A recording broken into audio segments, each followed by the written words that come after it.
భారత ప్రథమ ఉపరాష్ట్రపతి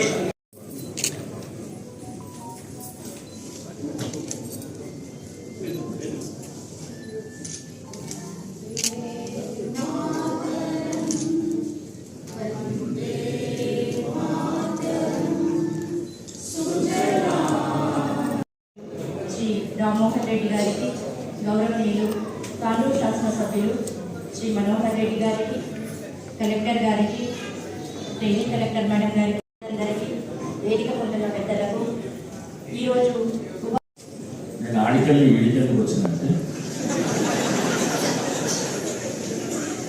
టీచర్లతో మాట్లాడేటప్పుడు ఒక మాట కూడా తప్పు దొరకదు అని రాసుకొని వచ్చిన డాక్టర్ శ్రీ సర్వేపల్లి రాధాకృష్ణ గారి జన్మదిన సందర్భంగా జాతీయ ఉపాధ్యాయ దినోత్సవం జరుపుకునే విధంగా 20 ఎకరాలలో సమీకృత గురుకుల పాఠశాల క్యాంపస్ను ఏర్పాటు చేయబోతున్నాం. మరి అదేవిధంగా మౌలిక సదుపాయాలు కల్పించడంలో ప్రజాప్రతినిధులుగా మా బాధ్యత, విద్యను నేర్పించడంలో టీచర్ల బాధ్యత. ఈ రెండింటినీ ఉపయోగించుకొని జీవితంలో అత్యున్నత శిఖరాలను ఎదగడం విద్యార్థుల బాధ్యత. మీరు మంచిగా చదువుకొని మంచి స్థితిని ఉంటే మీతో పాటు మీ కుటుంబ సభ్యులు కూడా ఆనందంగా ఉంటారు. ఈ రోజుల్లో ప్రభుత్వ ఉద్యోగాలు ఒకటే కాదు, ప్రైవేట్ రంగంలో కూడా మంచి అవకాశాలు ఉన్నాయి. సాఫ్ట్వేర్ రంగంలో మంచి ప్యాకేజీలు ఉంటున్నాయి. తెలంగాణ రాష్ట్ర ప్రభుత్వం తీసుకుంటున్న చర్యలు ప్రోత్సాహంతో ఈ ఏడాది తెలంగాణ రాష్ట్రంలో సాఫ్ట్వేర్ ఎగుమతుల్లో దేశంలోనే అత్యధిక గ్రోత్ రేట్ నమోదు చేస్తుంది. గత నెలలో మన ముఖ్యమంత్రి రేవంత్ రెడ్డి గారు అమెరికా, దక్షిణ కొరియా దేశాల్లో పర్యటించి పారిశ్రామికవేత్తలను ఒప్పించి మన రాష్ట్రంలో పరిశ్రమలు రావడానికి పెద్ద మొత్తంలో పెట్టుబడులు తీసుకొని వచ్చారు. మరి అదేవిధంగా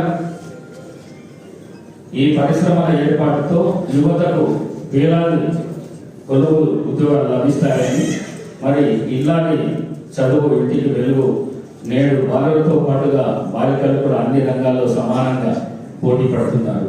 ఇందుకు మనం అందరం సంతోషించాలి. ఆడపిల్లలు చదువుతో పాటు ఉద్యోగాలు చేసే విధంగా అందరూ ప్రోత్సహించాలి.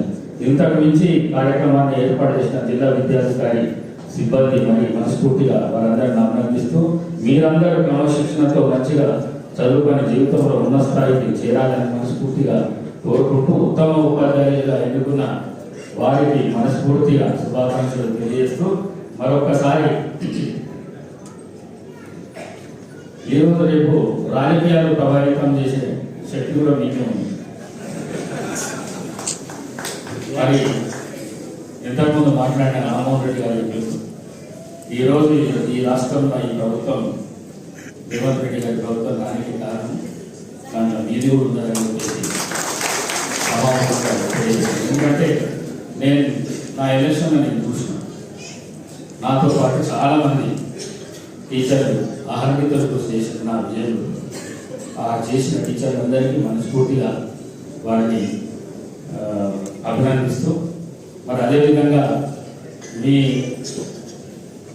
ఆలోచనలు కానీ మీ మేధస్సును కానీ ఇంకా మెరుగుపరుచుకొని ఈ రాష్ట్రంలో ప్రైవేట్ విద్య ఏ విధంగా అయితే ప్రైవేట్ స్కూల్లో పిల్లలు తల్లిదండ్రులు చూస్తున్నారో ఆ విధంగా రాబోయే రోజులలో ప్రభుత్వ ప్రోత్సాహంతో మీరిచ్చే విద్యా విధానంతో మన ప్రభుత్వ పాఠశాలల దిక్కు చూడడానికి చేయాలని చెప్పేసి మీ అందరినీ మనస్ఫూర్తిగా కోరుకుంటున్నాను.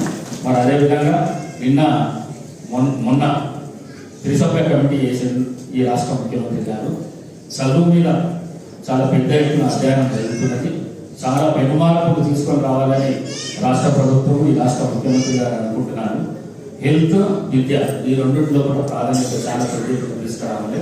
విద్యను ఇంకా ఎక్కువ మొత్తంలో ప్రైవేటు పాఠశాలను తగ్గించి ప్రభుత్వ పాఠశాలను ఇంకా పెంచాలి, ఉద్యోగ అవకాశాలు కూడా ఇంకా కలిగించాలనే ఆలోచన ఈ రాష్ట్ర ముఖ్యమంత్రి గారు ఉన్నారు. కాబట్టి ఆ దిశగా